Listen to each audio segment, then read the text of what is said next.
All right, let's dive into a really powerful, maybe a little unsettling, but ultimately freeing idea from the one and only Friedrich Nietzsche. We're going to unpack a huge worldview, and we're going to do it by looking at just one single dense idea from his work, The Gay Science. So let me ask you something. Have you ever just looked at the world and been completely floored by how unfair it all seems? The cruelty, the chaos, the sheer randomness of it all? Well, you're not alone. And according to Nietzsche, that exact feeling of shock, that's one of the most important feelings you can ever have. It's the starting line. So first up, let's get to the bottom of this. Why do we feel this way? Why do we get this profound sense of shock when the world doesn't play by the rules we think it should? Okay, so for Nietzsche, this isn't just being surprised. He has a specific word for it, astonishment.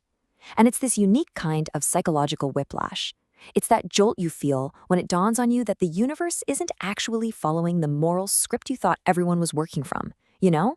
It's like discovering there's no director, there's no script, and there's definitely no cosmic referee making sure everything turns out okay in the end. Now here's where it gets really interesting. Nietzsche says this shock actually reveals something about us, what he calls our intellectual poverty. Now he's not calling us dumb. What he means is that our shock proves we're still running on old software. It's an atavistic idea, basically an ancient, inherited belief we've never really questioned. It shows we are desperately clinging to this comforting hope that the world is supposed to be moral and just. Our astonishment is like a phantom limb for a faith we've already lost. So this is the core of it, really, this contrast between two worldviews. On one side, you've got the common view. We expect a moral universe, so we're horrified by wickedness. But on the other side, you've got Nietzsche's insight. The universe has no built-in purpose, no object of existence. And our shock, it just shows how much we're still attached to what he calls the slavish comfort of believing that it does. But here's the twist. That feeling of shock isn't the end of the story. For Nietzsche, it's actually a bridge. It's this painful, but totally necessary transition away from a past that felt safe and predictable and toward a future that is much more dangerous, for sure, but also way more free and authentic. Okay, so let's move on. If our moral expectations are just some old habit we can't kick, where did we even get them? This is where Nietzsche pulls back the curtain on what he calls the moral theater. This is such a powerful idea. Nietzsche is basically saying that for centuries, our whole sense of human dignity, our importance, it was all based on a story, a kind of play. And in this play, we were the stars of a grand cosmic drama that had a clear moral point. But he says it was just that, a very useful, very convincing, human-made performance. It was never the ultimate truth. And this realization kicks off a whole psychological chain reaction.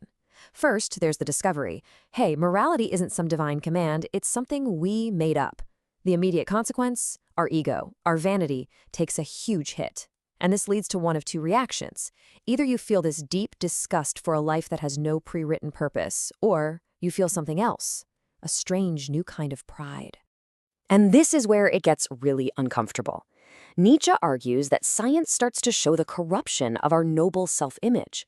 That feeling of being unselfish, maybe it's just a handy adaptation for group survival. Our so-called best qualities, they could just be clever tactics to keep the species going. This whole realization, which is a byproduct of what he famously called the death of God, can leave us feeling philosophically, homeless. So what are we supposed to do with that? It sounds pretty bleak, doesn't it? Do we just fall into despair? Well, not necessarily. And that brings us to our final act, the laughter of freedom. So you come to a fork in the road. The path of the herd, as he calls it, is to feel disgust, to get offended by a world that doesn't bend to our moral wishes. This leads to a shriveled spirit. But the free spirit, they take the other path. They find a new, ancient pride in just being able to see the truth for what it is. They find a noble satisfaction in an honest world, and that's how they start to move toward a higher state of being. The very first quality of this free spirit is just radical honesty. It's the sheer courage to look at the world as it actually is, without that comforting, cozy filter of a moral fairy tale. And that honesty, it leads to integrity. Because when you stop being shocked by reality, you stop defining yourself as part of a moral system that's falling apart anyway. You stop being what Nietzsche calls a fragment, just a little piece of an old belief, and you can finally become a whole person. And all of this leads to the ultimate goal, sovereignty. This is the power to be your own lawgiver, to create your own values, to define your own purpose, in a universe that doesn't hand one to you on a silver platter.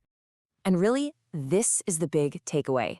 Nietzsche's challenge isn't for us to despair in a meaningless world. No, it's an invitation.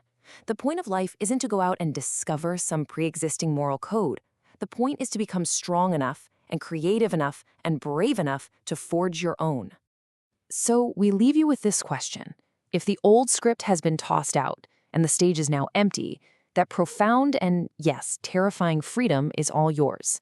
If meaning isn't something you find, but something you have to build, what are you going to create?